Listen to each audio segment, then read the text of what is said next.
मैं गांव जाता हूं, जो मुझे समझ में है मैं उस तक बता रहा हूँ। दूसरी चीज़, जहां जहां स्मार्ट मीटर लगा है वो बिहार की जनता पर लगातार बोझ बनती जा रही है।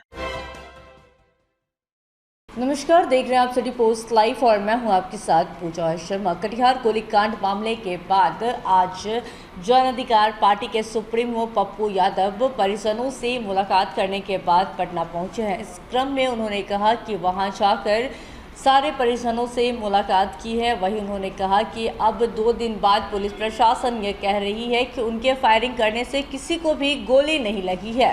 इसी बीच उन्होंने कहा कि मैं कुछ सवाल करना चाहता हूं। कई सवाल करते हुए नजर आ रहे जन अधिकार पार्टी के सुप्रीमो पप्पू यादव और इसी के साथ साथ बिहार सरकार से बड़ी मांग करते हुए नजर आ रहे हैं। तो क्या कुछ मांग करते हुए नजर आ रहे हैं जन अधिकार पार्टी के सुप्रीमो पप्पू यादव? छोड़े जाते हैं आपको उनके बातों के साथ। मुद्दे थे बिल्कुल सामाजिक। बिजली के बारे में स्पष्ट है गांव का बिहार की स्थिति 2 मुद्दे पर है। एक है जो बिजली की कटौती लगातार हो रही है हमेशा, और वो कटौती मुझको लगता है कि मैं समझता हूँ कि 3 से 4 घंटा ही गांव को बिजली मिल रही है। जो मैं गांव जाता हूँ, जो मुझे समझ में है मैं उस तक बता रहा हूँ।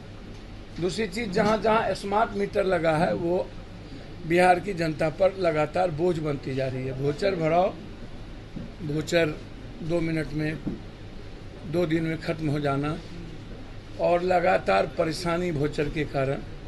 तो ये जो स्मार्ट मीटर है, ये इनको लेकर के भी सरकार को मेरा आग्रह है कि इस पर एक बार पुनर्विचार करनी चाहिए और स्मार्ट मीटर रहे भी तो बोझ ना पड़े, उसके लिए कोई एक रास्ता निकालना चाहिए।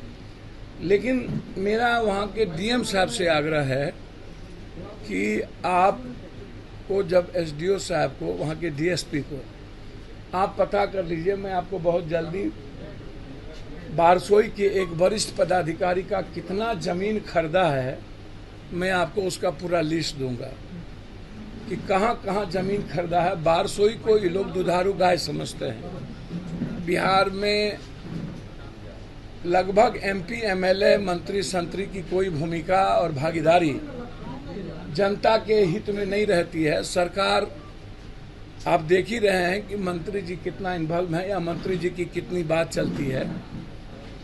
इस बिहार में लगभग एमएलए एमपी आश्रित हैं गठबंधन जिसका होगा, हम चुनाव जीत जाएंगे या चुनाव इधर से लड़ेंगे।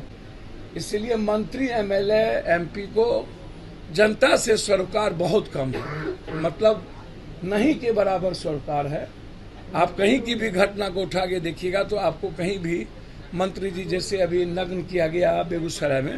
पहले मैं बारसोई के बारे में पहले बता दूं कि बारसोई के मामले में मेरा बिल्कुल सवाल है। मैं एसपी साहब या डीएम साहब का सम्मान करता हूं। हमारी सरकार लगातार, चूंकि कई चीज़ों में बीजेपी जिसकी साजिश रहती है वो लगातार बदनाम करने की साजिश बीजेपी के द्वारा किया जाता है हमेशा। अब यदि मैं उत्तर प्रदेश में देखूं पुलिस की ज्यादती को, तो दुनिया में जितनी ज्यादती उत्तर प्रदेश की पुलिस ने की है उतनी ज्यादती दुनिया में किसी ने नहीं की है। किसी ने नहीं की है दुनिया की घटना। यदि जुल्म की इंतहा होगी तो उत्तर प्रदेश की पुलिस, जोगी जी की पुलिस दुनिया में सबसे ज्यादा जुल्म किया है। यहाँ एक परिस्थिति जन घटना घटती है। लेकिन मेरा सवाल इसमें बहुत क्लियर है कि 20 दिनों से ये लगातार कि पहले से ही जनता के द्वारा अनाउंसमेंट थी, पहले से दिया गया था और उस दिन पहले से कार्यक्रम थे, तो पुलिस ने सक्रियता या प्रशासन ने पहले से वहाँ पर वज्रभान से लेकर के पानी से लेके पूरी व्यवस्था आपने क्यों नहीं कर रखा था? जबकि यह था कि हम बिजली के सवाल पर हम प्रदर्शन करेंगे। जो बिजली हम जब तक थे तब तक आत्मनिर्भर थी और आज नहीं है, तो क्या बिजली के मुद्दों पर भी हम पर लाठी गोली चलेगी? एक तो यह सवाल है। दूसरा, क्या आपको खबर पहले से नहीं थी? क्या ये रैंडम था या किसी ने साजिश कैसे रचेगी? जब लोग पहले से खबर है, पर्चा बट रही है, तो इसमें कोई अदतन साजिश नहीं है, बिल्कुल नहीं है। आम जनता आए थे, इसमें सवाल नहीं उठता है कि कोई रिवॉल्वर लेके आने का। रिवॉल्वर लेके आप देखे होंगे कि कोई हाथ में रिवॉल्वर नहीं है, कोई सामान नहीं है, और बस एक डायलॉग तैयार कर लिया गया, वो आ रहा गया है, एक आदमी को मार के भाग गया। यदि मैं आपकी बात मान लूं कि वह एक आदमी को मार के भाग गया, तो खुर्शीद को किसने मारा? यदि आप कह रहे हैं कि सोनू शाह के को गोली उसने मारी, मैं कह रहा हूं कि नहीं, कोई गोली, उनके हाथ में कोई रिवॉल्वर नहीं है। उसकी जांच पूरी तरीके से, मैं न्यायिक जांच चाहता हूं। यदि सही माने में पुलिस हमारी कटिहार की जस्टिस चाहती है, तो वो न्यायपालिका से न्यायिक जांच की मांग वो कर दे। मैं चाहता हूं, या गठबंधन के जो सबसे बड़े अभी साथ में रहने वाले माले हैं, वो भी न्यायिक जांच चाहते हैं, मैं भी न्यायिक जांच चाहता हूं। बिल्कुल आप जांच करा लीजिए। यानी जो पहले मेरा बिल्कुल उसमें है कि कौन गोली, क्या माथे में 303 की गोली है, क्या माथे में किस रिवॉल्वर की गोली है? पुलिस के पास जो रिवॉल्वर है वो बिल्कुल अलग है,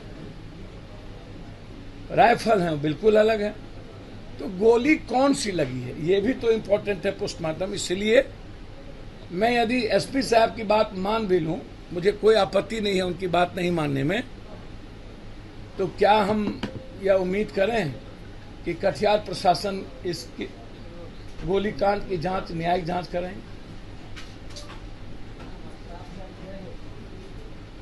क्या सरकार मृतक को 50-50 लाख रुपया देंगे? क्या उस परिवार को नौकरी देंगे? हमारा किसी पर दोषारोपण नहीं है।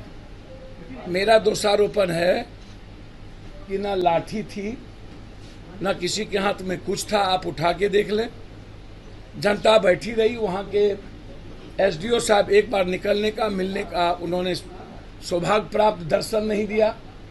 एक बार यदि अपना दर्शन दे दिए होते जनता को भगवान के रूप में एसडीओ साहब, तो यह घटना घटित नहीं होती।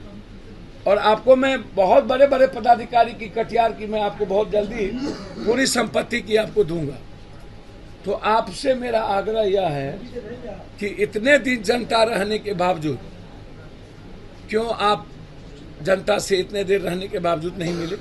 दोबारा जनता को क्यों आनी पड़ी? और आपने लाठी बिना चार्ज किए, बिना पानी चलाए, बिना आंसू गैस चलाए, बिना कुछ चलाए, आपने कमर के नीचे भी गोली नहीं चली, माथे के ऊपर गोली लगी, सीने में गोली लगी, तो ये तो जांच का विषय होगा ना, और इसको मैं दबने नहीं दूंगा। जरूरत होगी तो मैं इस मामले को लेकर के हाईकोर्ट जाऊंगा कि इसकी पूरी जांच मैं चाहता हूं। दूसरी और अंतिम